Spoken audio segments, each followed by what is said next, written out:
حضرت سری سختی رضی اللہ تعالیٰ عنہ فرماتے ہیں باقی باتیں تو بعد کی بات ہیں، میں اس بات سے ڈرتا ہوں اپنے رب کا سامنا کیسے کروں گا، اللہ اکبر، کیسے اس کے حضور پیش ہوں گا، یہ چیز میرے بدن میں آگ لگا دیتی ہے۔ احکم الحاکمین کا دربار ہو تو کیسے اس کے روبرو میں حاضر ہوں گا۔ اور حضرت اقبال 2 قدم آگے بڑھ کے ایک جملہ بولنے لگے، کہتے ہیں لوگ اس بات سے ڈرتے ہیں کہ رب کا سامنا کیسے کریں گے، میں تو اس بات سے ڈرتا ہوں رسول اللہ کا سامنا کیسے کروں گا۔ حضور کا امتی ہو کل قیامت کے دن حضور کا سامنا کیسے کرے گا، بندہ خدا اپنے رب کا سامنا کیسے کرے گا۔ لیکن یہ کرنا پڑے گا، یہ نہیں ہے کہ کوئی فرار کا راستہ تلاش کر لے کہ میں نہیں کرتا، یہ کرنا تو پڑے گا، ہر صورت میں کرنا پڑے گا۔ بلکہ ایک حدیث پاک میں آتا ہے قیامت کے دن جب لوگ اس کے روبرو پیش ہوں گے تو اللہ بندے کو اپنے حضور سے ہٹنے نہیں دے گا جب تک 4 سوال اس سے پوچھ نہیں لیتا۔ ان عمرہ فیما افنا ہو، اس سے پوچھا جائے گا عمر کہاں گزاری۔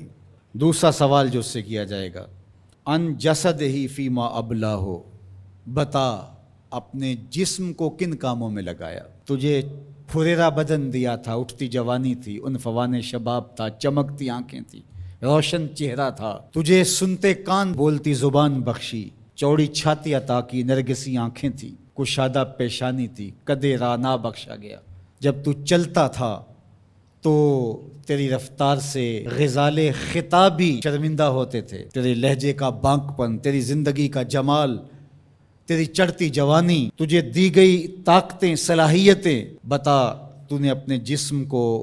کس راہ میں لگایا، اللہ کے حکموں کی تعمیل میں۔ تیرا جسم کمان کی طرح رکوع کی صورت میں جھکا، کیا تو اس کے حضور سجدے میں گیا، تو چل کے مسجد کی راہوں کا مسافر بنا یا نہیں بنا۔ جسم کے بارے میں پوچھا جائے گا فیما ابلا ہو وعن علم ہی ماذا عامل فی، اور پوچھا جائے گا تجھے جو علم دیا گیا تھا بتا عمل کہاں تک کیا۔ صرف تقریریں ہی تو نہیں کی، لوگوں کو سمجھاتا رہا اور خود کورے کا کورا رہا، لوگوں کو عمل کی دعوت دیتا رہا اور اپنا من گندا اور میلا ہی رہا، لوگوں کو تلقین کرتا رہا لیکن خود اس پر عمل پیرا ہوا یا نہ ہوا۔ چوتھا سوال جو بندے سے کیا جائے گا وَعَن مَالِهِ مِنْ أَيْنَ اكْتَسَبَهُ وَفِيمَا أَنْفَقَهُ، بتا مال کمایا کیسے اور یہ بھی بتا مال خرچ کہاں کیا۔ مال کے بارے میں 2 سوال ہو گئے، کمایا کہاں اور خرچ کہاں کیا۔ تو اللہ جل شانہ کا سامنا تو کرنا پڑے گا اور ایک وقت آنا ہے کہ تو اپنے رب سے ملاقات کرنی ہے۔ ارشاد فرمایا کہ اذا احب عبدی لقائی احببت لقاءہ وَإِذَا كَرِهَ لِقَائِي كَرِهْتُ لِقَاءَهُ، جب میرا بندہ مجھ سے ملنے کی چاہت رکھتا ہے تو میں بھی اس سے ملنے کی چاہت رکھتا ہوں، پھر وہ ملاقات تو پھر زندگی کی آرزو ہے کہ میں اس کے حضور جاؤں، لیکن اچھے اعمال کا ذخیرہ ہوگا تو پھر ملنے کی آرزویں ہوں گی، گناہوں کا بوجھ ہو تو پھر ملنے کی تمنا ہی نہیں ہوتی۔ جو اشتہاری ہوتے ہیں وہ تو شہر سے گریز کر کے پردے میں گزرتے ہیں، تھانے کے آگے سے کیسے گزریں گے؟ جن کے ذمہ جرم کوئی نہیں ہوتا تو ان کو کوئی پرواہ نہیں ہوتی ہے، اللہ کی پکڑ سے کوئی بچ تو نہیں پائے گا، لیکن جنہوں نے اللہ کی رضا کے لیے زندگی بسر کی ہوگی اللہ جل شانہ سے ملاقات کا شوق انہیں کشاں کشاں اس کی دہلیز پہ لے جائے گا۔ تو کہا یا ایھا الانسان انک کادح الی ربک کدحا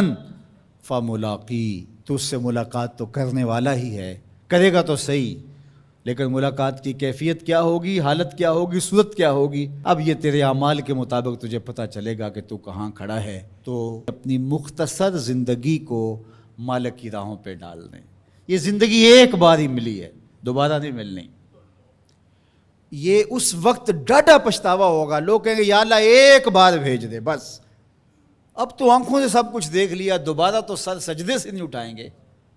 کہا تجھے بھیجا تھا، پیغمبر بھی بھیجے تھے، کتابیں بھی اتاری تھیں، روز مرتے ہوئے لوگ تیرے سامنے تھے، اٹھتے ہوئے جنازے تیرے سامنے تھے، پھیلے ہوئے قبرستان، ڈوبتا ہوا سورج، یہ عارضی دنیا کے کتنے نقشے تمہیں دکھائے لیکن تو پھر بھی نہ مانا، اب دوسرا موقع نہیں ہے۔ یقول یا لیتنی قدمت لحیاتی، وہ کہے گا کاش میں اس زندگی کو اس زندگی کے لیے آگے بھیج دیا ہوتا، لیکن پھر سوائے پچھتاوے کے اور کچھ نہیں ہوگا۔